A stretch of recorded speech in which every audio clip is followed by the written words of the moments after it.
Bonjour à tous, c'est Hugues, j'espère que vous allez bien. Je vous retrouve aujourd'hui pour une nouvelle vidéo qui va traiter du thème suivant, comment est-ce qu'on peut faire pour avoir un LinkedIn parfait. Alors bon, parfait, il faut que je pèse un peu mes mots, c'était un titre accrocheur, mais pour avoir un LinkedIn, disons, le plus optimisé possible, qui vous permettra à la suite de contacts avec des personnes ou même à la suite de candidatures directement effectuées sur LinkedIn, d'obtenir des entretiens et donc potentiellement un poste. La vidéo sera divisée en 3 parties. Dans la première partie, je parlerai du format, donc comment faire en sorte pour que votre LinkedIn soit entre guillemets propre et conforme aux règles. Alors il n'existe pas des règles écrites bien sûr, mais conforme aux règles du milieu du secteur de la finance. La deuxième partie sera concernant le contenu qu'il faut que vous ayez au sein de vos différentes expériences, qu'elles soient professionnelles, scolaires, mais également entrepreneuriales, bénévoles, etc. Et pour terminer, je vous donnerai quelques tips pour optimiser votre profil LinkedIn et faire en sorte que celui-ci soit, disons, le plus sexy possible. Et donc, faire en sorte que votre profil LinkedIn sorte du lot, même si je suis conscient que c'est difficile, mais vous allez voir qu'en ajoutant certaines choses d'un point de vue contenu ou format, celui-ci pourra être perfectionné et donc voilà, être légèrement meilleur, disons, qu'un profil LinkedIn d'une autre personne. Bref, commençons directement avec la première partie de cette vidéo qui est liée donc au format. La première chose dont je voulais vous parler, c'est concernant la photo. Là, bon, vous avez vu, il y a une photo qui est très corpo de moi, qui est de très bonne qualité, etc. C'était un cadeau que ma mère m'a effectué pour Noël. Et je ne sais pas combien ça a dû coûter, peut-être que ça a coûté 20-30 euros. Mais pour moi, c'est vraiment un excellent investissement que vous devez effectuer, que je vous conseille fortement d'effectuer, dans la mesure où ça vous permettra d'avoir donc une photo professionnelle ultra propre, donc réalisée, moi c'était par une professionnelle de la photographie, qui sait vous mettre en valeur, sans non plus avoir des filtres dans tous les sens, mais quelque chose de neutre. Et ça rend directement votre profil LinkedIn beaucoup plus propre. Donc ça, c'est mon premier conseil. N'hésitez pas à aller voir un photographe parce que généralement, ils effectuent des tarifs justement, peut-être des tarifs étudiants, je ne sais pas, mais des tarifs pour des photos professionnelles. Et vraiment, c'est un excellent investissement pour moi. Bon, à côté de ça, je ne vais pas non plus passer des heures sur ça, mais vous pouvez choisir la bannière que vous voulez. Moi, j'ai choisi une bannière un peu dynamique, un peu sombre, dans la mesure où ma photo était également un peu sombre dans le fond. Mais bon, ça, c'est à vous de voir. Vous pouvez là vous démarquer en mettant, par exemple, si vous venez de la montagne, que vous aimez bien les randonnées, mettre des montagnes derrière. Enfin, bref, moi, je crois que c'est New York, mais certaines personnes mettent la Défense. Bref, là, c'est à vous. Mais encore une fois, choisissez des photos de bonne qualité et si possible, qu'il y ait soit quelque chose qui soit en lien avec vous, ou soit quelque chose qui soit en lien avec votre photo de profil. Mais ça, c'est purement d'un point de vue format, encore une fois. Après, ce que je vous conseille de faire, c'est de mettre un titre au sein de votre profil. Donc là, et votre titre, au sein de votre titre, mettre les principales expériences qui vous caractérisent, donc que ce soit des expériences professionnelles ou des expériences scolaires. Pour mon cas, donc pour ce faire, il faut juste appuyer sur le petit bouton là sur lequel je viens de cliquer. Moi, j'ai mis EDEC, Mines Paris, Euraseo, Clearwater. Bon, tout simplement parce que mon école principale, c'est l'EDEC. J'ai effectué un double diplôme avec les Mines de Paris. Et ma césure, j'ai effectué un stage au sein de Clearwater et d'Euraseo. Après, à côté de ça, certaines personnes mettent tech enthusiastic ou je sais pas quoi. Enfin bref, vous pouvez peut-être rajouter un petit mot si vous voulez travailler dans le M&A plus tard. Ça peut directement, si vous contactez une personne, lui montrer que vous êtes intéressé par ce secteur. Je l'ai jamais effectué, mais c'est peut-être quelque chose à effectuer. Mais voilà, n'hésitez pas à mettre en avant votre profil avec les principales expériences que vous avez effectuées. Donc ça, c'est d'un point de vue. Et puis c'est toujours propre, essayez d'être bon comme votre CV, qu'il n'y ait pas de coquilles, pas de fautes. Bon là, sur une école, c'est rare d'effectuer des fautes. Mais par exemple, si vous mettez un espace ici, il faut qu'il y ait un espace après, mettre des barres, etc. Enfin bref, faire en sorte que tous les maniaques du M&A qui verront votre profil, donc potentiellement des futurs recruteurs, voient à premier abord, bon, il se peut qu'il y ait des mini coquilles, mais que votre profil est globalement propre. Donc voilà concernant la partie, vraiment la première partie que vous voyez quand vous cliquez sur un profil LinkedIn, en l'occurrence le mien. Après, là, je sais que c'est quelque chose sur lequel je dois travailler. J'ai juste mis une petite phrase dans la mesure là où je suis étudiant, donc bon, j'ai pas énormément de choses à dire. C'est vrai que je pourrais dire que j'ai une chaîne YouTube, je pourrais dire que j'ai également un site RampUp. Je pourrais potentiellement parler du fait que le M&A est un secteur qui m'intéresse beaucoup. Donc ça, je sais que c'est quelque chose sur lequel je dois travailler. Et là, c'est à vous de... Encore une fois, attention aux fautes d'orthographe, mais d'écrire 1, 2, 3 lignes sur votre situation actuelle. Et surtout, si vous recherchez un stage, mettre que voilà, vous êtes à la recherche d'un stage et que vous avez développé différentes compétences, mais restez très bref pour ne pas non plus engorger, disons, votre profil LinkedIn. Juste une mini parenthèse pour vous dire que je prends mon profil LinkedIn pour exemple.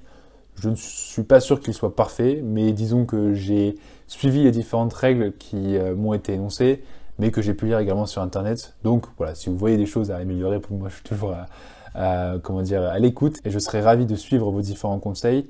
Donc pour conclure, je prends le mien par simplicité et aussi parce que j'ai suivi les différentes règles, les principales règles qui existent concernant votre profil LinkedIn quand vous voulez travailler en finance, plus particulièrement en M&A, en private equity, mais je suis conscient qu'il en existe de meilleurs. Bref, revenons maintenant au format. La manière dont ensuite j'ai mis mes expériences, bon, là encore une fois, d'un point de vue format, je vous conseille, si vous avez des dizaines d'expériences, de vous concentrer sur les principales. Moi, je trouve que j'en ai peut-être un peu beaucoup. J'en ai enlevé une qui est donc mon mon CDD de 2 mois au sein de Kousmiti. Mais là, j'ai décidé de laisser ma première expérience professionnelle, qui est donc en tant qu'assistant coach sportif au Maroc, parce que ça montre, ce qui est vrai en plus, que de un, j'ai une expérience professionnelle à l'étranger, et de deux, que je suis apte à travailler, disons, dans un milieu multiculturel, et que c'est quelque chose que j'apprécie beaucoup. Donc voilà, concernant la partie format, concernant nos expériences, là, j'irai bien sûr plus en détail quand je passerai à la deuxième partie de cette vidéo, qui est le contenu, mais vous pouvez voir que la manière dont j'ai organisé ces expériences-là, c'est que, bon, bien sûr, j'essaie de trouver le logo, ça c'est super important. Si votre boîte n'a pas de logo, bon, c'est pas très grave, mais essayez de toujours lier votre société à une société qui existe déjà, parce que vous pouvez marquer juste Eurazeo sans choisir Eurazeo, mais ça c'est dommage parce que de un, vous ne serez pas référencé, et de deux, je trouve qu'un point de vue format, c'est pas aussi beau. Et voilà, ce que j'essaie de faire, c'est petite présentation en une ligne, en l'occurrence d'Eurazeo, et ensuite potentiellement marquer l'équipe dans laquelle vous effectuez votre expérience, et ensuite votre mission. Donc j'essaie de suivre ça pour chacune des expériences que j'ai effectuées. Après, bon, pour les formations, encore une fois, pareil, légère description et après cours. Donc j'ai fait ça pour chacune de mes expériences.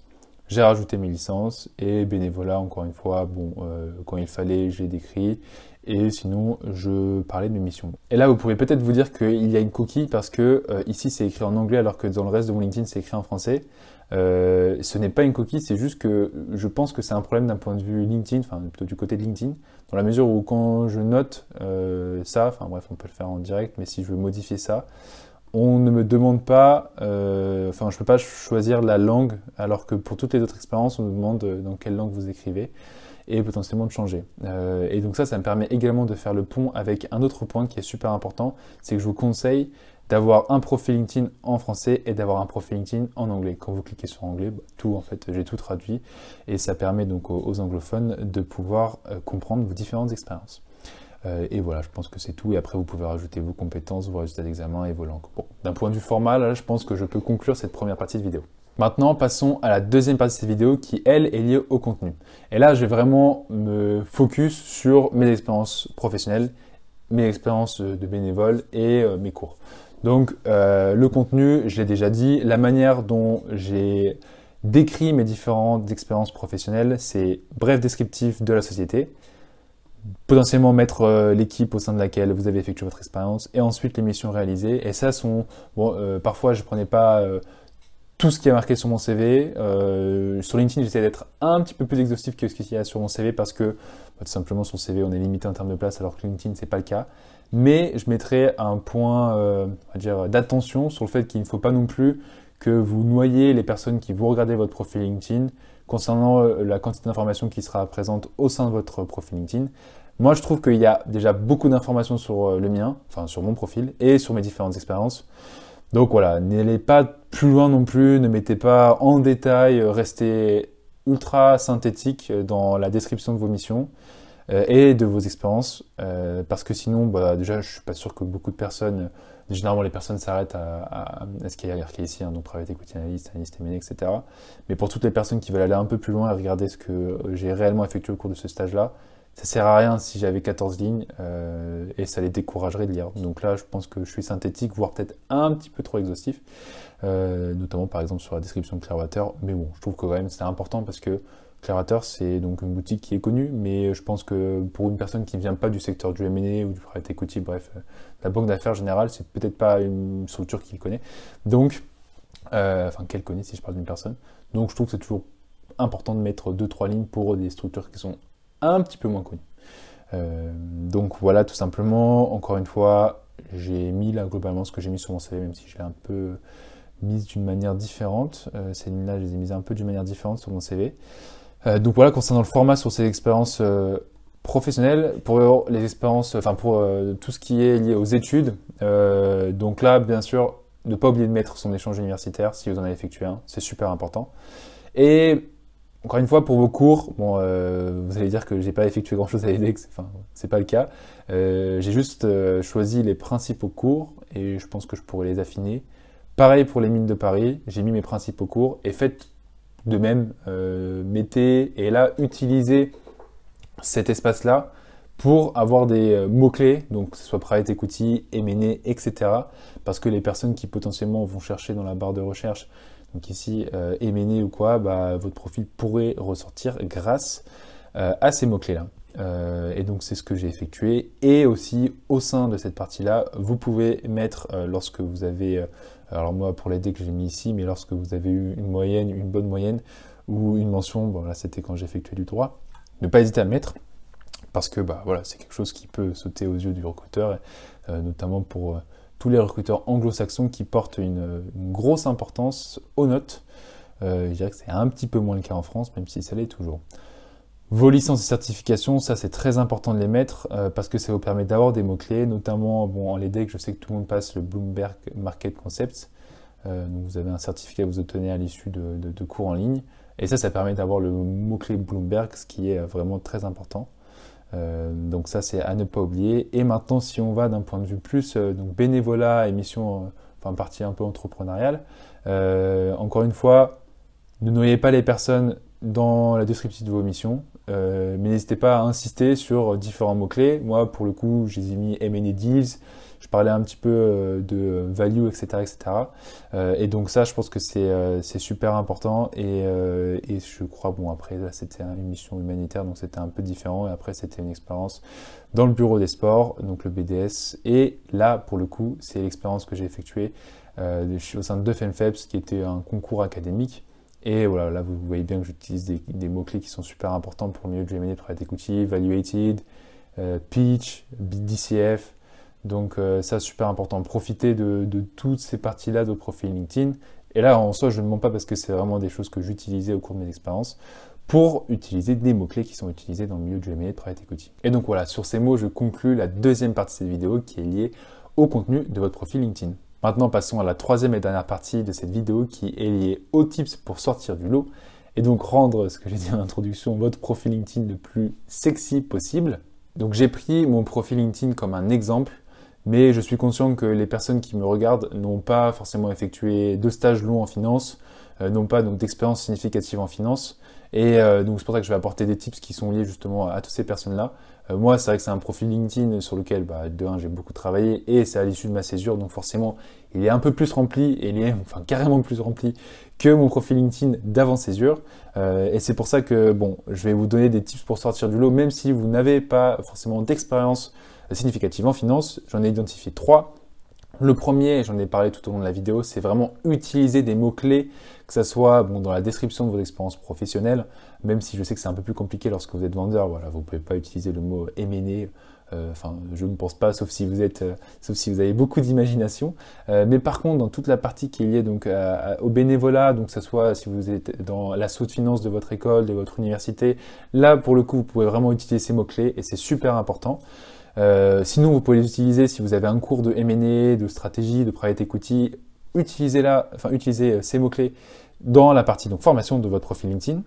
Le deuxième conseil, c'est, et là je me répète par rapport à d'autres vidéos, mais c'est vraiment super important, participer à des concours et des événements ou à des certifications gratuites en ligne qui vous permettent d'avoir des brand names. Donc je sais que par exemple Bocconi, bon moi j'ai effectué un échange là-bas, donc j'ai déjà le mot Bocconi, mais Bocconi c'est une école qui est vraiment targetée par tous les recruteurs en finance.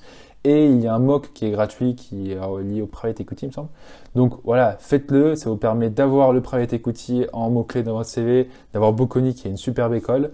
Après, j'ai effectué, donc j'en ai parlé, le University, pardon, qui est pas ici, qui est ici, de FEMFEPS, donc qui est une super structure également en finance. J'ai effectué le University Challenge, donc mettez-les, ça me permet d'avoir le DCF méthode, etc.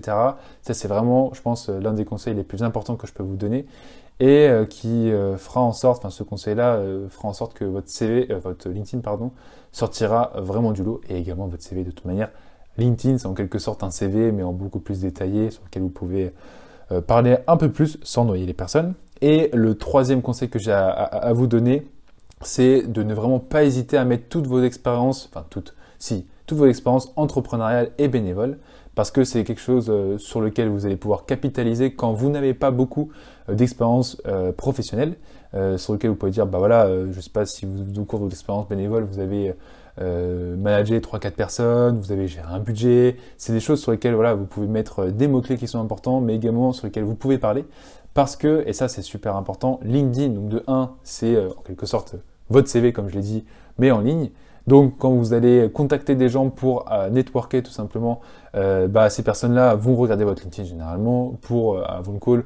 Bon, si elles ne font pas, c'est pas très grave, mais bref, elles vont avoir un premier avis sur vous et peut-être qu'elles vont dire ah bon, t'as fait telle expérience entrepreneuriale, bravo, les entrepreneurs sont des personnes que j'admire, ou alors ah t'as fait telle expérience de bénévolat. Donc voilà, ne pas hésiter à faire ça. Et aussi, la seconde raison, c'est que sur LinkedIn, vous pouvez directement postuler à des offres, des candidatures, ce qu'ils appellent les candidatures simplifiées.